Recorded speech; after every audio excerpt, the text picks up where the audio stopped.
राज्यातल्या आणि देशातल्या छत्रपती शिवराय हे सगळ्यांचे दैवत आणि अशी घटना होऊन मोठी दुर्दैवी कारण हे छत्रपती शिवराय हे तुम्ही सहज नाही घेऊ शकत, तुम्ही सहजतेने नाही बोलू शकत त्याच्यावर. माझं म्हणणं आहे की तुम्ही त्याच्यावर राजकारण करू नका. विरोधी पक्ष असेल किंवा ते सत्ताधारी असेल नसता तुम्ही जर असे राजकारण करायला लागले तर लोकांच्या मनातून उठणार तुम्ही छत्रपती शिवरायामध्ये सुद्धा राजकारण करायला लागला आणि हे लोक तुमच्या विरोधात जातील सगळे. कारण तुम्ही महापुरुषांच्या राजकारणासाठी नादी लागू. तुमचं राजकारण तिकडे जळू द्या. तुमच्या राजकारणासाठी विनाकारण तुम्ही चिखलफेक करणार आणि छत्रपती शिवरायांचा वापर करणार तर हे होऊ देणार नाही. आम्ही तिथं भेट द्यायला चाललो होतो. आज निघालो.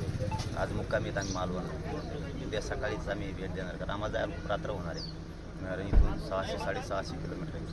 त्यामुळं प्रवास